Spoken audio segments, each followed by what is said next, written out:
हाँ तो बच्चों, आज मैं आपको अपनी क्लास में आप सभी का स्वागत करता हूँ। पहले तो चैनल पे आज मैं आपको बताने वाला हूँ एक इंग्लिश लिटरेचर का लेसन। ये वो लेसन है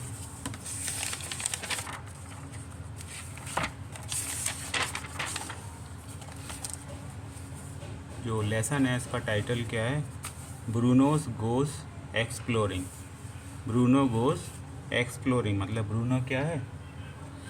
एक्सप्लोरिंग का मतलब होता है इधर चारों ओर का घूमना, चारों तरफ से ज्ञान प्राप्त करना। So in this story let's start. इसका श्री गणेश करते हैं, इसमें श्री गणेश करेंगे। तो in this story Bruno a young boy moves with his family to a new home near a place called Auschwitz, which is actually a concentration camp.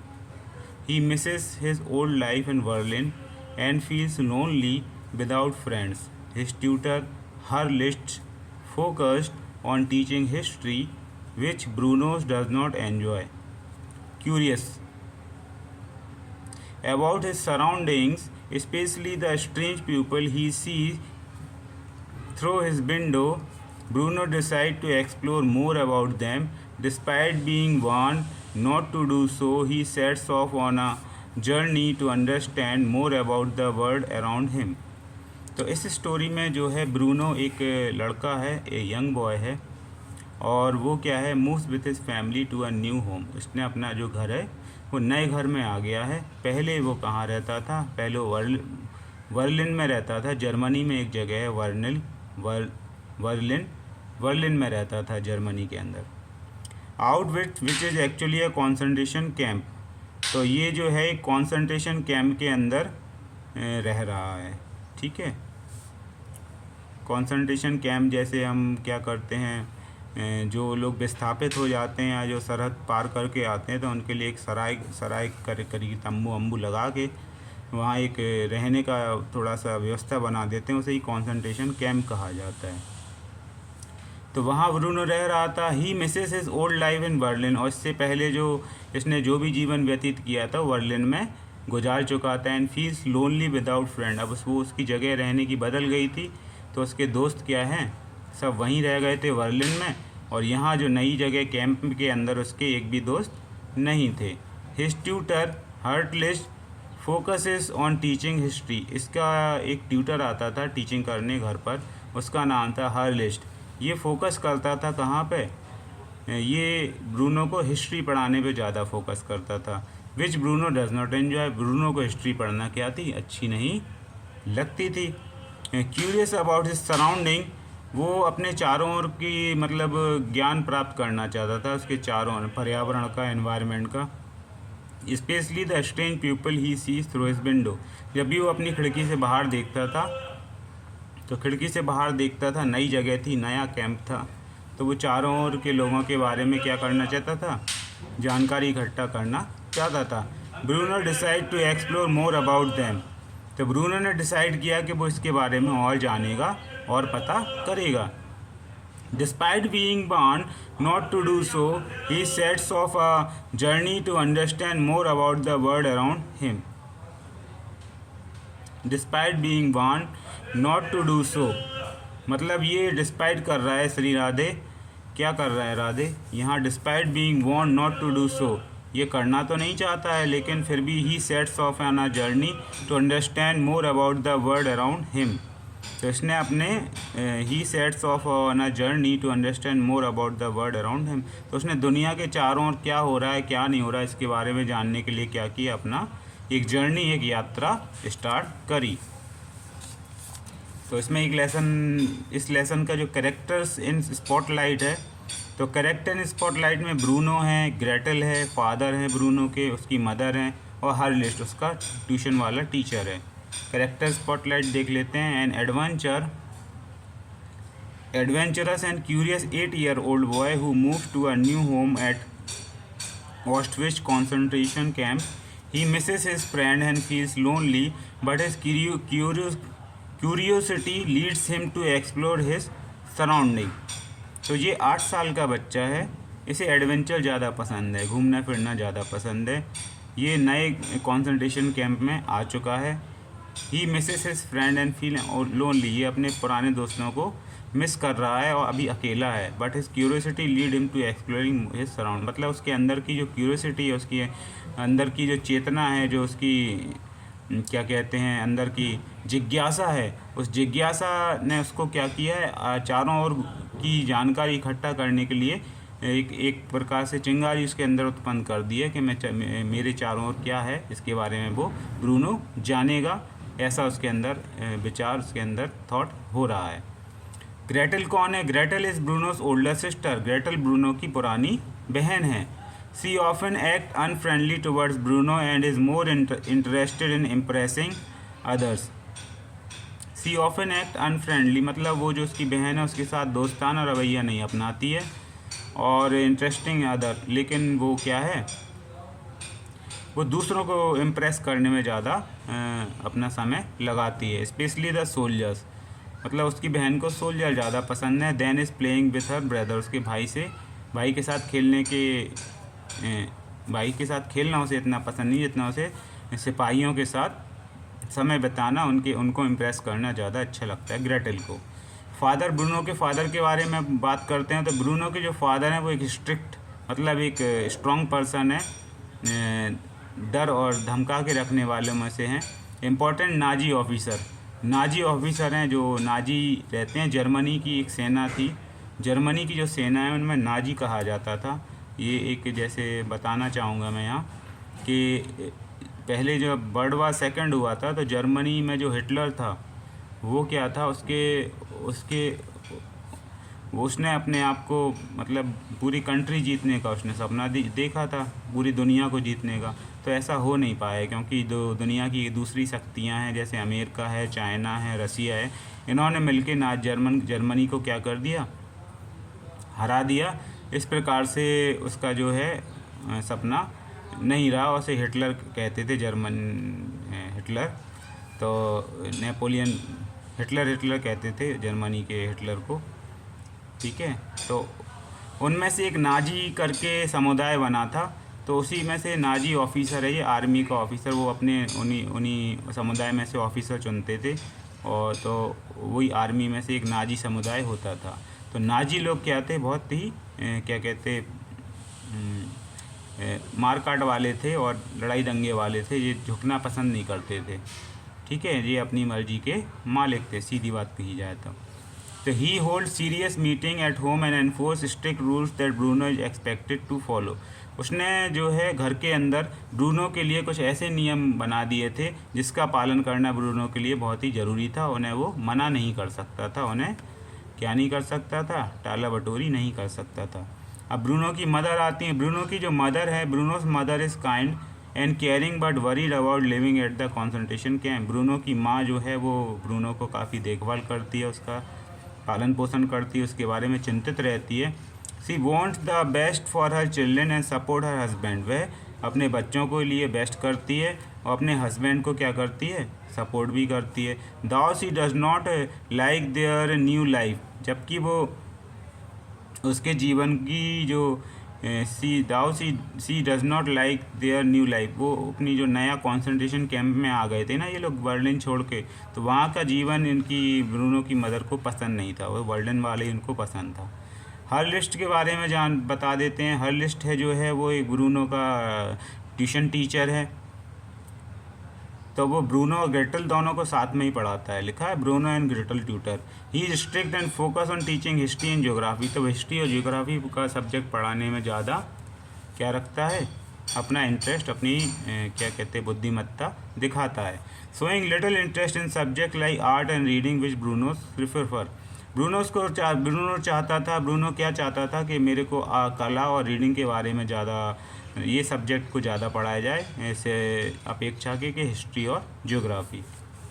The quest begin क्या है, मतलब जो चारों ओर जो इसके अंदर जानने की जिज्ञासा थी ब्रूनो के अंदर कि वो चारों ओर की दुनिया के बारे में जाना, ये क्वेस्ट इसके अंदर, ये प्यास कैसे जगी। तो this passage and extract from the book the boy in the strip pyjama. तो अगर आप ये कहानी देखेंगे, ये कहानी जो है वो एक किताब से ली गई है। किताब जो है उसका नाम है the boy in the strip pyjama. मतलब लड़का जो धारीदार या स्ट्रिप वाले पजामे में है। Is set during world war second in Nazis Germany. तो this passage an extract from the book. तो ये जो है पैसेज वहीं से निकाला गया है। ये वर्ल्ड वार सेकेंड में क्या था, नाजी जो थे जर्मनी के अंदर, उन पे बनाया गया है।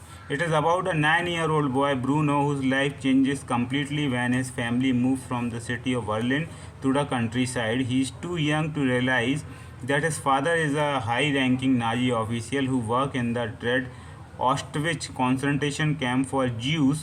The book is about Bruno's friendship with a Jewish boy his own age who lives in the camp. यहाँ जो Jews आया है तो ये हम आपको यहाँ बताना चाहेंगे। जो Jews है, नाजी लोग क्या करते थे, Jews को अपने एक Jews को कैद करके रखते थे, ठीक है, क्योंकि इन दोनों की ऐसी दुश्मनी थी कट्टर, जैसे मतलब दोनों एक दूसरे के बिल्कुल फूटी आँख नहीं सोआते थे। तो नाजी और ज्यूस, नाजी समुदाय था वो ज्यूस समुदाय से बिल्कुल कट्टर रखता था। The book is about Bruno friendship with a Jewish boys his own age who lives in the camp, ठीक है। तो ये लोग उसको पसंद नहीं करते थे, ज्यूस लोग नाजी को पसंद नहीं करते थे और नाजी लोग ज्यूस को पसंद नहीं करते थे। The book is about Bruno's friendship with a Jewish boy his own age who lives in a camp. अब जो ब्रूनो था उसको कैंप में रहते रहते उसकी किससे दोस्ती हो गई थी, एक जूइश बॉय से हो गई थी। अब ब्रूनो क्या था, नाजी था, उसकी दोस्ती जूइश बॉय से हो गई थी। तो वैसे ही मतलब जो जूइश हैं और जो नाजी हैं आपस में क्या रखते थे, बैर रखते थे। आगे क्या होता है, nothing change for quite a while at आउटविच।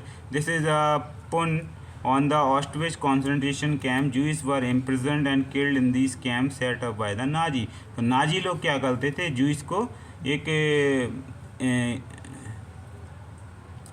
Imprison कर लेते, मतलब इन लोग को कैद करके रखते थे, ठीक है। जैसे हम क्या करते हैं, बकरे या मुर्गे कैद करके रखते हैं ना, और जब चाहे उनको मार देते हैं, जो कसाई लोग होते हैं। उसी प्रकार से जो नाजी थे वो ज्यूस को क्या करते थे, एक कैद खाने में बंद करके रखते थे और जिसको चाहे उसको निकाल के मार देते थे, उसका कत्ल कर देते, उसको टपका देते थे, या सीधी भाषा में कहें उसे किल कर देते थे।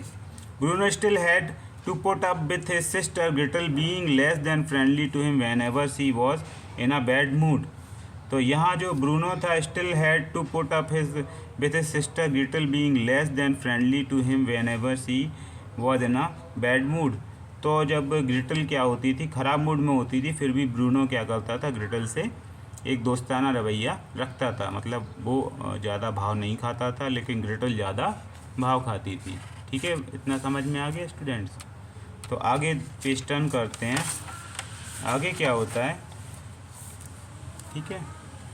And he still wish that he could go back home to Berlin although the memories of that place were being off to fade. तो जो ब्रूनो था और जो ग्रिटल थे वो दोनों क्या चाहते थे कि हम बर्लिन में जैसे तैसे वापस जाएं, क्योंकि बर्लिन उनकी फेवरेट जगह थी।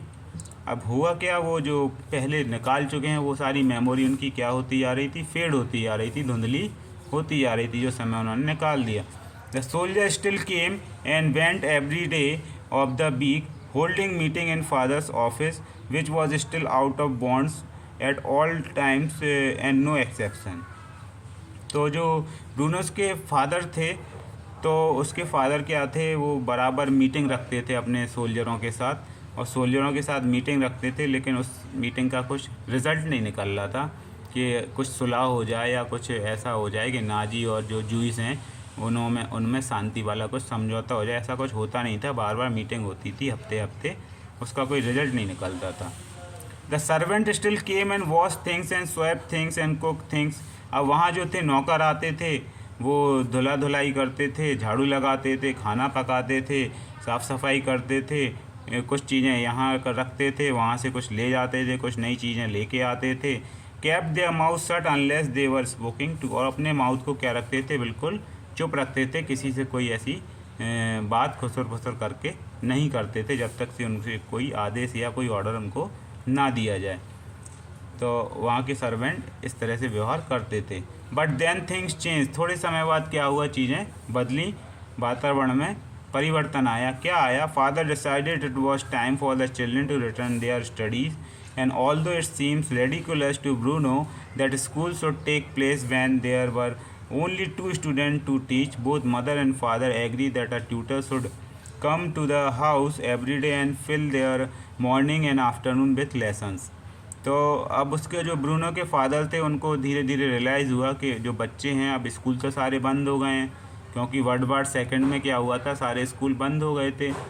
तो ज्यूज़ को कैद खानों में बंद किया जा रहा था नाजियों के द्वारा, और बच्चों की पढ़ाई लिखाई क्या हो रही थी, प्रभावित हो गई थी। तो उसके पापा और उसकी मम्मी ने डिसाइड किया कि इसको ब्रूनो के और ग्रेटेल के लिए हम क्या करते हैं, एक ट्यूटर रख देते हैं। तो ट्यूटर क्या करेगा, सुबह शाम आके पढ़ाएगा और इनका क्या कर देता, सुबह और दोपहर पूरी मतलब पाठों से भर देगा, लेसन की लेसन पढ़ाता जाएगा। ये उन्हीं में इसी में क्या रहेंगे, बिजी रहेंगे।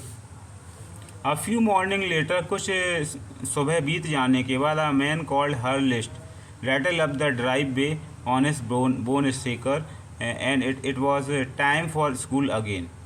तो वो अपने मतलब rattle up the driveway, वो एक रास्ते से होता हुआ आया। यहाँ मीनिंग देखते हैं रैटल अप द ड्राइव वे की। तो रैटल अप द ड्राइव वे की मीनिंग जो है वो है ड्रोव अप द ड्राइव वे इन, ठीक है, अ नॉइजी और हरीड मैनर। तो वो जल्दी जल्दी लड़खड़ाता हुआ, मतलब कहते नहीं है बिल्कुल सरपट करके, बहुत जल्दी जल्दी में अपनी बोन सेकर साइकिल से आया। बोन सेकर क्या होती है, इसको आप सर्च करिएगा अपने गूगल पे। बोन सेकर एक साइकिल होती है जिसपे एक सीट लगी हुई होती है, और पुराने ज़माने की से उस साइकिल पे उनका ट्यूटर आया पढ़ाने उनको। And it was time for school again, और जैसे ही वो पढ़ाने आया उनका स्कूल वाला टाइम स्टार्ट हो गया, मतलब घर पे ही स्कूल लगने लगा। Herr Liszt was a mystery to Bruno. Bruno के लिए हर लिस्ट क्या था, एक कल्पना था उसके, एक प्रकार से एक मिस्ट्री था, एक असमंजस था वो। Although he was friendly enough most of the time, never raising his hand to him like his old teacher in Berlin, and had done something in his eye made Bruno feel there was an anger inside him just waiting to get out. तो Bruno क्या था, Bruno ये समझ गया था कि जो नया मेरा टीचर है ये ठीक है, अच्छा है, मेरा पिटाई तो नहीं करता है, मुझको मारता तो नहीं जैसा मेरा बर्लिन में टीचर आके मारता था, पिटाई करता था, लेकिन फिर भी इसके अंदर कुछ है, कुछ ये मेरे से नाराज़ है, और वो नाराज़ जो है वो मेरे से ये किसी ना किसी दिन क्या करेगा, वेटिंग टू गेट आउट, ये इसका नाराज़पन क्या होगा मेरे पे कभी ना कभी ये दिखाएगा, कभी ना कभी उतारेगा। तो Herr Liszt was particularly fond of history and geography while Bruno preferred reading and art. अब हर्लिस्ट जो था वो मतलब हिस्ट्री और ज्योग्राफी सब्जेक्ट ज़्यादा पढ़ाना पसंद करता था, इसका ज्ञान उसके पास ज़्यादा था तो उसी का विज्ञान को बताता था। While Bruno preferred reading and art, लेकिन ब्रूनो को क्या पसंद था, उसे रीडिंग करना और आर्ट कला बनाना ज़्यादा पसंद था। Those things are useless to you insisted the teacher. A sound undertaking of the social science is far more important in this day and age. अब उसका टीचर क्या उसको बताता है कि तुम्हारा जो रीडिंग और आर्ट का जो तुम्हारा ये लाइक करते हो तुम रीडिंग और आर्ट को, ये तुम्हारे मतलब आगे काम नहीं आएगा तुम्हारी लाइफ में, इसके ये यूजलेस सब्जेक्ट हैं, ठीक है। Those things are useless to you insisted the teacher. A sound undertaking of the social science is far more important in your day life. उसने कहा कि जो मैं ज्योग्राफी और हिस्ट्री पढ़ाता हूँ ये तुम्हारे लिए ज़्यादा ज़रूरी है, और आगे आने वाले समय में और अभी क्या है तुम्हारी उम्र में इसका जानना ज़्यादा ज़रूरी है, ये तुमको ज़्यादा इम्पोर्टेंट है। But are not books important, asked Bruno. लेकिन ब्रूनो ने अपनी मासूम भाषा में पूछा क्या पूछा उसने टीचर से कि क्या किताबें ज़्यादा ज़रूरी नहीं है। तो books about things that matter in the world of course explain Herr Liszt but not story books. तो उसके हर्लिक्स ने कहा हाँ ठीक है, मैं मानता हूँ कि दुनिया में किताबें ज़रूरी हैं, लेकिन स्टोरी बुक्स तो बिल्कुल ही ज़रूरी नहीं, मतलब स्टोरी बुक्स बिल्कुल नहीं पढ़ना चाहिए। Not books about things that never happen. How much do you know of your history anyway young man. तो उसके टीचर ने उसको कहा, ठीक है, ये उसका टीचर बैठा हुआ है, उसके टीचर ने ब्रूनो से कहा, ये ग्रेटल है, ये ब्रूनो था। तो उसके टीचर ने उससे कहा क्या तुम जानते हो, तुम अपनी हिस्ट्री के बारे में, अपने देश की हिस्ट्री के बारे में, उसको यंग मैन करके संबोधित किया उसने। ब्रूनो को क्या कहा, young man, are you know about your history. तो ये उसने प्रश्न रखा उसके सामने, तो रखा तो आगे क्या हुआ, Well, I know. I was born on April the 15, 1934, said Bruno. ठीक है राधे. तो यहाँ श्री राधे क्या होता है? Well, I know. I was born on April the 15, 1934, said Bruno. उसने केवल अपनी डेट ऑफ बर्थ बताई कि मैं इस डेट ऑफ बर्थ पे पैदा हुआ था, इसके पीछे का मैं कुछ नहीं जानता और इसके आसपास का भी मैं कुछ नहीं जानता. हाँ ठीक है. Not a own personal history. तो फिर उसके टीचर ने इंटरप्ट किया, बीच में टोका कि नहीं, मैं तुम्हारी पर्सनल हिस्ट्री नहीं जानना चाहता हूँ, मैं हिस्ट्री वो जानना चाहता हूँ जो हमारे देश की है, हमारे चारों ओर की है. I mean the history of who you are. तुम कौन हो. Where you come from. तुम कहाँ से आए हो. Your family heritage. तुम्हारा जो परिवार है इसका पूर्वजों से, इसके पूर्वज कौन है. Who the fatherland. तुम्हारे दादा की और दादा से पुराने उनकी जो है पैतृक ज़मीन कहाँ पर है. पैतृक ज़मीन कहाँ पर है, ये उसने प्रश्न उससे पूछा. Bruno frond. ब्रूनो फ्रॉन्ड हो गया. फ्रॉन्ड मतलब क्या होता है. फ्रॉन्ड मतलब होता है to show you an angry serious act by forehead. मतलब चिंता में पड़ जाना. एक चिंतन की स्थिति में आ गया, उसके चेहरे पे लकीरें आ गईं. He was not entirely sure that father had any land because although the house in Berlin was large and comfortable, there was not very much garden space around it, and he was old enough to know that Auschwitz did not belong to them despite all the land there. Not very much, he admitted finally. Although I know quite a bit about the Middle Ages, I like stories about knights and adventures and exploring. तो Bruno ने चिंतन में कहा, अपने चिंतित होके स्वर में कहा कि भाई हम तो नहीं जानते हैं. He was not entirely. नमः शिवाय. ओम नमः शिवाय. यहाँ क्या होगा. ओम नमः शिवाय. He was not entirely sure that father and any land because although. इसका जो बर्लिन में घर था ब्रूनो का, वो इतना बड़ा था, इतना आरामदायक था कि उसे और पीछे के जानने की ज़रूरत महसूस नहीं हुई. There was not very much garden space around. और ज़्यादा बड़ा गार्डन नहीं था, छोटा ही गार्डन था. And he was old enough to know that. और वो इतना तो समझ गया था कि जहाँ वो कैंप में रह रहा है वो उसकी जगह नहीं है. Despite all the land there not very much, he admitted finally. Although I know quite a bit about the middle ages, I like stories about knights and adventures and exploring. ब्रू ने कहा ये सब तो मैं नहीं जानता, मैं जानता हूँ कि नाइट्स मतलब जो होते हैं कोई ऑफिसर होते हैं, स्पेशल ऑफिसर किसी भी डिपार्टमेंट में, उसे नाइट्स कहते हैं. एडवेंचर जो हमारे एक क्या कहते हैं, असमंजस की जो कहानियाँ होती हैं जिसमें कुछ खोजा जाता है उन्हें, और एक्सप्लोरिंग जिसमें कुछ नई नई चीज़ें पता लगती हैं. इस तरह की कहानी ब्रूनो को बहुत पसंद थी, रीड करना और सुनना और बोलना. हार्लिट्स शोक हिज हेड एंग्रली. उसने अपना सर गुस्से से मतलब नाराज़ होकर हिलाया. चलो ठीक है, तुम जो कह रहे हो ओके बाय. अब आगे क्या हो. Then this is what I am here to change.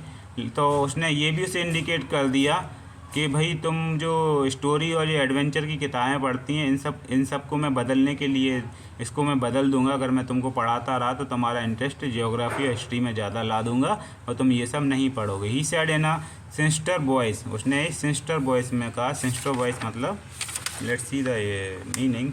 Seeming evil मतलब एक धमकाने वाली आवाज़ में, कि चेतावनी टाइप से दी है.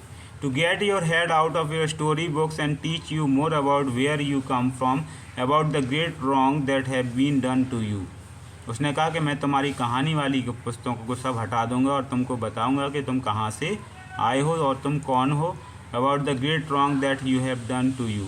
और आगे क्या हुआ है. Bruno nodded and felt quite pleased as he assumed that he would finally be given an explanation for why he had all been forced to leave their comfortable home and come to this terrible place which must have been the greatest wrong ever committed to him in his short life. तो उस Bruno ने ज़्यादा कुछ नहीं कहा. Bruno का वैसे ही Berlin वाला आरामदायक घर छूट चुका था, और घर छोड़ने के बाद क्या हुआ, जो नई जगह वो कैंप में रह रहा था उसे पसंद नहीं थी. वो जैसे तैसे वहाँ पे समय गुजार रहा था, तो वो ज़्यादा उसके बहस में नहीं पड़ा. ज़्यादा उन्होंने उस टीचर से ब्रूनो ने ज़्यादा बात नहीं की. Sitting alone in his room a few day later, Bruno started thinking about all the things he like to do at home that he had not been able to do since he had come to Outwith. अब उसने बैठे बैठे अकेले सोचने लगा कि भाई हम बर्लिन में थे तो बहुत सी चीज़ें करते थे, है ना, घूमते थे, यहाँ जाते थे वहाँ जाते, लेकिन यहाँ हम कैंप में बंद के रह गए हैं। इस कैंप में हम क्या हो गए हैं, कैद खाने के तरीके से कैदी बन के रह गए हैं। Most of them came about because he no longer had any friends to play with. और जाहिर सी बात थी, उसके पास कोई ऐसा दोस्त नहीं था। एक उसकी बहन थी ग्रेटल, वो भी उससे ज़्यादा भाव नहीं देती थी, तो उसके पास ऐसा कोई दोस्त नहीं था, तो और वो अकेला महसूस कर रहा था। But there was one things that he was able to do on his own. लेकिन एक चीज़ थी जो वो अपने आप कर सकता था। क्या कर सकता था? He had done it all the time back in Berlin and that was exploring. उसके पास एक्सप्लोरिंग करने का अच्छी आइडिया थी कि वो एक्सप्लोर करे कि चारों ओर क्या है क्या नहीं है, देखे और उसका मज़ा ले और अपने डिक्शनरी में लिखता जाए, डायरी में लिखता जाए। उसने फिर अपने अंदर अंदर बातें करी। क्या करी? When I was a child, जब मैं छोटा था, Bruno said to himself, I used to enjoy exploring. मैं एक्सप्लोर करना मतलब चारों तरफ घूमना, यहाँ वहाँ की जानकारी पता करना, लोगों से बात करना, किसी से मिलना और जानवरों के साथ खेलना, नए नए, तो ये सब उससे ज़्यादा पसंद था। I have never really done any exploring here, perhaps it's time to start. तो बहुत समय हो गया है, मैंने अभी तक कोई भी एक्सप्लोरिंग नहीं करी है, लेकिन अब मैं उसको करूँगा। मतलब अब मैं एक्सप्लोरिंग यहाँ भी करूँगा कैंप के आसपास। Bruno jump off his bed and rummaged in his wardrobe for an overcoat and an old pair of boot. तो ये वो सोचकर एकदम से जंप किया, उसने अपना पलंग छोड़ दिया और वार्डरोब की तरफ गया, वहाँ से लंबा वाला कोट निकाला और एक अपने जूते शूज़ निकाले पहनने के लिए, ओल्ड पेयर। रमिश्ड क्या होता है यहाँ मीनिंग देख लो। Search in a disorderly manner, मतलब अपने कमरे के इधर उधर देखने लगा कि कहाँ मेरा कोट है, कहाँ वार्डरोब है, ये सब उसने इकट्ठा कर लिया। The kind of cloth he thought a really explorer might wear and prepare to leave the house. और ये सब उसने वो बड़ा वाला कोट पहना जासूसी वाला और जूते पहने। The kind of cloth he thought a real explorer might be, और वो एक जासूस टाइप का, एक खोजी टाइप का वस्त्र पहन के, कपड़े पहन के घर से बाहर निकल के एक्सप्लोर करने के लिए तैयार हो गया। For month now Bruno had been looking out of his bedroom window at the garden and the bench with the plaque, ठीक है, on it the tall fence and the wooden telegraph poles and all the other things he had written to grandmother about in his most recent letter. And as often as he had watched the pupil, all the different kinds of pupil in their stripped pajamas, it had never really occurred to him to wonder what it was all about. तो जब वो उस camp के चारों ओर घूमा तो उसने देखा, क्या देखा कि Bruno had been looking out of his bedroom window, उसने खिड़की के बाहर देखा, at the garden and the bench with the plaque on it. Plaque क्या होता है?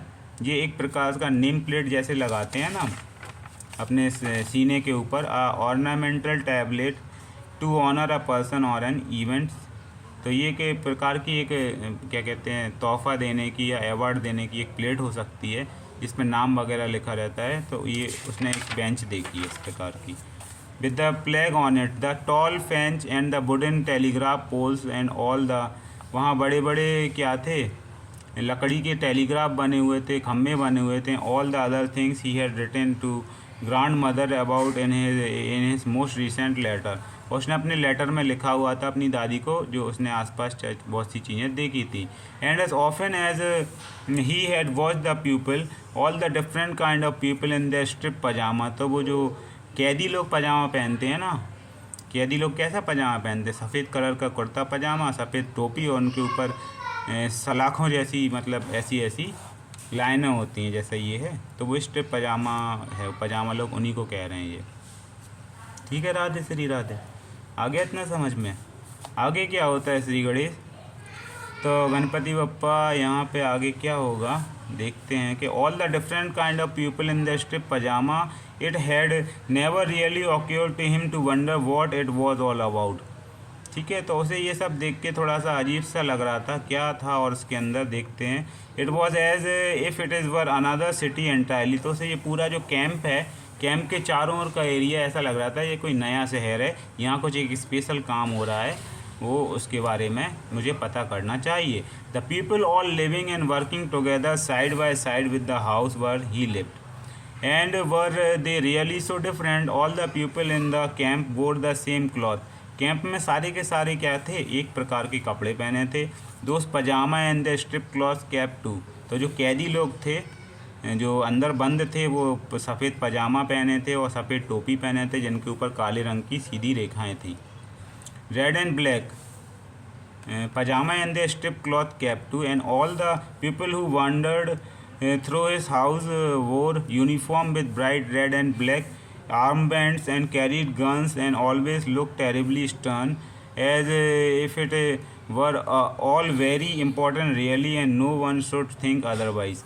तो वो उन पे 24 घंटे निगरानी रखते थे। मतलब एक प्रकार से जो पजामा वाले थे वो सारे कैदी थे।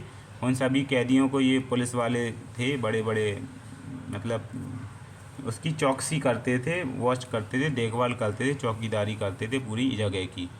जो ब्रूनो के फादर ने ये सिपाही चारों तरफ लगा के रखे थे कि कोई भाई बाहर ना भाग जाए या कोई हरकत ना करे, तो सब नियम का कानून का पालन करते हुए रहें। तो ये सारे के सारे हमेशा स्टर्न रहते थे, मतलब इनका 12 बजे रहते थे, बिल्कुल अटेंटिव रहते थे कि भाई इनको देखते ही रहना और कोई सा दूसरा काम इनके लिए इम्पोर्टेंट नहीं था। What exactly was the difference? He wondered to himself, and who decided which people wore the strip pajamas and which people wore the uniform?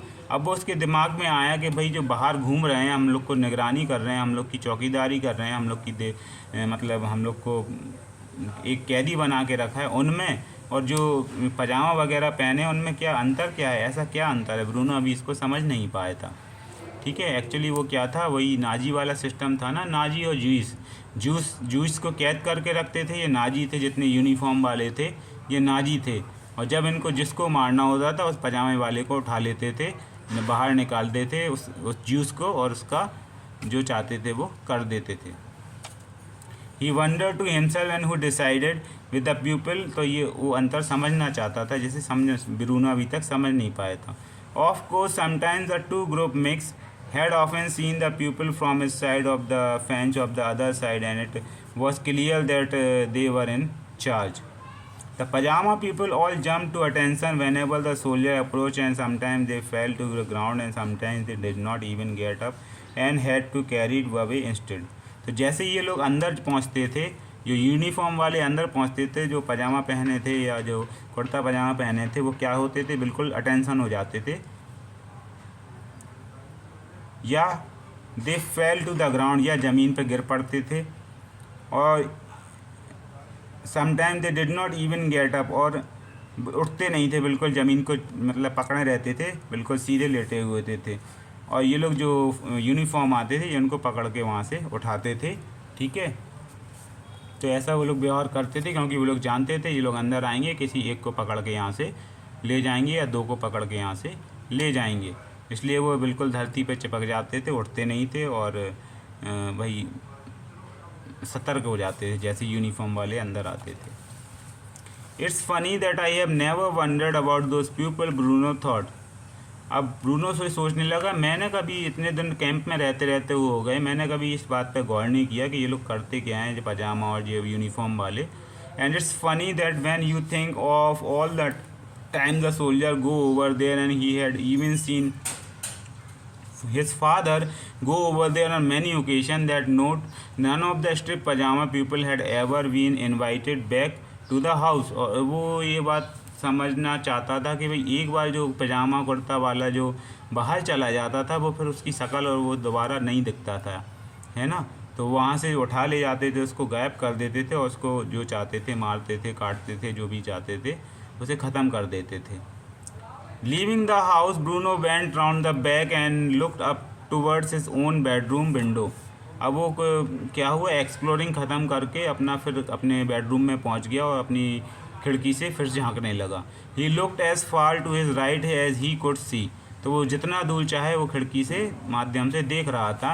And the tall fence seems to carry on in the sunlight, and he was glad that it did because it meant that he did not know what was up ahead and he could walk and find out, and that was what exploration was all about after all. तो अब उसे इतना समझ में आने लगा, इतना उसे ज्ञान हो गया कि मेरे चारों तरफ एक्चुअली हो क्या रहा है. Before heading off in the direction, there was one final thing to investigate, and that was the bench. अब वो एक नई चीज़ पता करना चाहता था, वो थी बेंच. बेंच में क्या था? All these months he had been looking at it and staring at the plaque from a distance and calling it the bench with the plaque, but he still had no idea what it had. Looking left and right to make sure that no one was coming, he ran over to it and squinted, and he read the words. Squinted क्या होता है? Looked with effort by partly closing his eyes. तो वो जो the bench with the plague थी, यहाँ पे आंशिक रूप से अपनी आंखें बंद करते हुए गया. तो उसने इधर उधर देखा कि कोई नहीं है, तो वो गया और उसको पढ़ने की कोशिश करी. उसे पढ़ा तो उसमें क्या लिखा था? It was only a small bronze plaque and Bruno read is quietly to himself. वो एक तांबे की छोटी सी प्लेट टाइप की थी. उस पर क्या लिखा हुआ था? Presented on the occasion on the opening of. He hesitated, मतलब वो किसी को देने के लिए रखी हुई थी. वो उसे देख के घबरा गया, हेजिटेट कर गया, शर्मा गया. Outwith camp he continue stumbling over the name as usual, June 1940. बस उसे एक नाम वो बार बार बता रहा था कि जून 1940, जून 1940, जून 1940. तो इस तरह से वो बार बार उस प्लेट को देखने के बाद बोलने लगा. He reach out and touch it for a moment and the bronze was very cold. और जब उसने उसको टच किया छोटे से अवार्ड को, तो बहुत ठंडा था वो. So he pulled his finger away, तो तुरंत उसने अपने हाथ को क्या किया? पीछे हटा लिया. Before taking a deep breath and beginning his journey, और एक लंबी सी सांस ली और अपनी यात्रा फिर से शुरू कर दी. The one thing Bruno tried not to think about was that he had been told on countless occasions by both mother and father that he was not allowed to walk in this direction, that he was not allowed anywhere near the fence of the camp, and most particularly that exploring was banned at Auschwitz with no exception. तो उसके और mummy जो पापा थे, उन दोनों ने पहले ही इस पे मना कर दिया था कि तुम इस कैंप में ज़्यादा घुमा फिरी मत करो, ज़्यादा इंक्वायरी मत करो, तुमको इसमें एक्सप्लोरिंग नहीं करना है. With no exception. लेकिन ब्रूनो भी ने क्या किया? उसको पता लगाने की कोशिश करी. तो ये जो ब्रूनो की छोटी सी स्टोरी है, इसमें लिखा है fun fact. During World War second many children were relocated with their families to isolate places like Bruno in the story. Anne Frank for example was a girl who hide from the Nazis during World War second. She wrote a famous diary about her life in hiding which has since been read by millions of people around the world. तो World War second में क्या था? बहुत से बच्चों को अपनी जगह से रीलोकेट कर दिया था, मतलब उनकी जगह बदल दी गई थी रहने की. लाइक जिस तरह से ब्रूनो है, ऐसे एक एनी फ्रैंक की कहानी है. वो भी एक क्या थी? Nazi was a girl who hide from the Nazis during World war. ये नाजी से छुपती फिर रही थी, ठीक है. और उसने अपने बारे में एक डायरी में लिखा हुआ था which has since been read by million of peoples around the world. तो क्योंकि जो इस कैंप के अंदर क्या होता था, क्या नहीं होता था, ये उस डायरी में लिखा हुआ था. तो उसके डायरी एक ही माध्यम थी उस जगह के बारे में जानने की, तो इसलिए उसे मिलियंस ऑफ लोगों ने पढ़ा, ठीक है. तो उसके बारे में इस तरह से उसके अंदर का सच मालूम हो पाया. अन्यथा उसके अंदर का सच किसी को नहीं मालूम होता कि अंदर ऐसा क्या हो रहा है. इसकी जो एनी फ्रैंक की जो स्टोरी है, ये मैं बता देता हूँ. ये आप 10th क्लास की NCERT बुक ओपन करेंगे तो ये जो है, ठीक है, 10th क्लास की NCERT की बुक ओपन करेंगे आप, इंग्लिश लिटरेचर, तो आएगा from the diary of Anne Frank, ठीक है. तो from the diary of Anne Frank ये 10th क्लास की यूपी बोर्ड की बुक है. तो इसमें भी यही सेम कहानी लिखी है, बस एनी ने क्या किया है, अपने शब्दों को डायरी के अंदर लिख दिया है, ठीक है. तो नाजी और जूस के बीच में जो दुश्मनी थी, जो कट्टरपंथी थी, वो इस चैप्टर के माध्यम से आपको बताई गई है कुल मिला के, ठीक है. तो इतना समझ में आया.